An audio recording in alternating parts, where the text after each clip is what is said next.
ഈ eviction unfair ആയിരുന്നു? Unfair ആയിട്ട് എനിക്ക് തോന്നിയില്ല. കാരണം ജനങ്ങളുടെ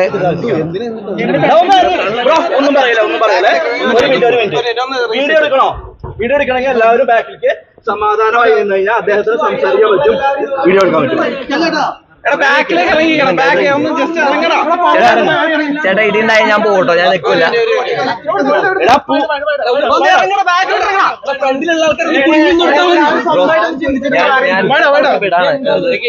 ഒരു മിനിറ്റ്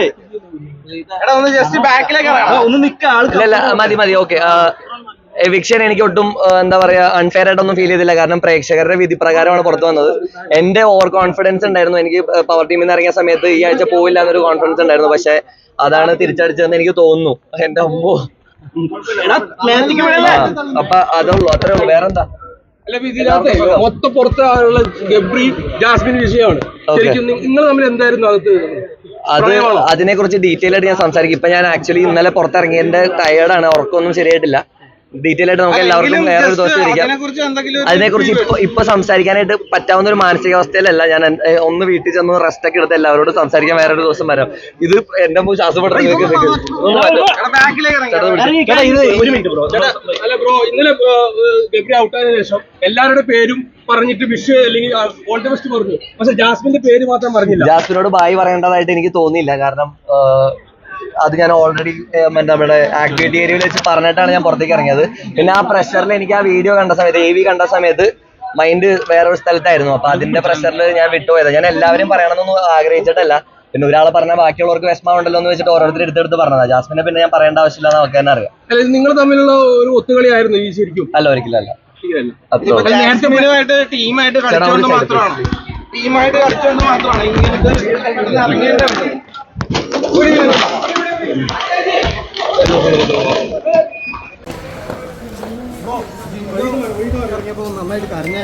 ഞാൻ കണ്ടായിരുന്നു. അതെനിക്ക് വിഷമമായിരുന്നു ജിൻഡോ ചേട്ടൻ.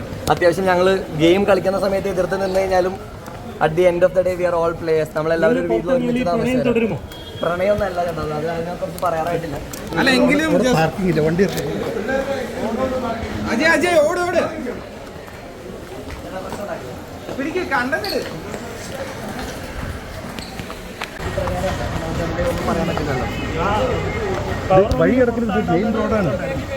അങ്ങനെ ഇല്ല, റിഗ്രറ്റ്സ് ഒന്നും ഇല്ല. പവർ റൂമിൽ നിന്ന് ഞാൻ ഇറങ്ങിയത് എൻ്റെ ഒരു കോൺഫിഡൻസിന്റെ പുറത്തായിരുന്നു. പക്ഷെ അത് ഇങ്ങനെ വരും എന്നുള്ളത് നമുക്കറിയില്ലായിരുന്നു.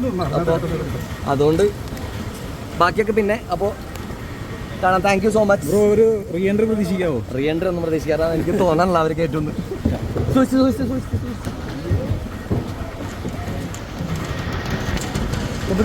ബ്രോ പ്രേക്ഷകരോട് പറയാനുള്ളത്?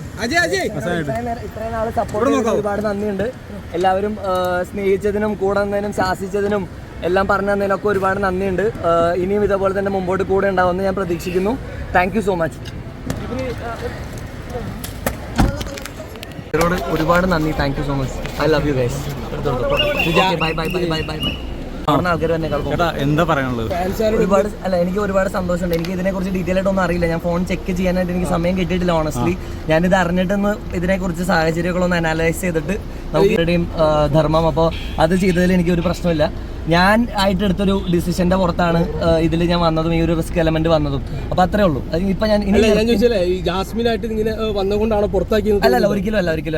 പ്രേക്ഷകർ എന്ത് തീരുമാനിക്കുന്നു എന്നുള്ളത് എനിക്ക് അറിഞ്ഞൂടാ. അതുകൊണ്ടാണ് പുറത്ത് നെഗറ്റീവായിട്ട് തോന്നിയിട്ട് ആണോ പുറത്താക്കിയത്? അല്ല, എനിക്ക് അറിഞ്ഞൂടാ അതിനെക്കുറിച്ച്. ഞാൻ അത് ഫോൺ ചെക്ക് ചെയ്താലേ എനിക്ക് അറിയുള്ളൂ. ഞാൻ അത് അറിഞ്ഞതിന് ശേഷം ഞാൻ ഡീറ്റെയിൽ ആയിട്ട് നമുക്ക് എല്ലാവർക്കും സംസാരിക്കാം. ഇപ്പൊ ഞാൻ പോട്ടെ please. Thank you so much. Thank you. Okay, all the best bro. Thank you so much.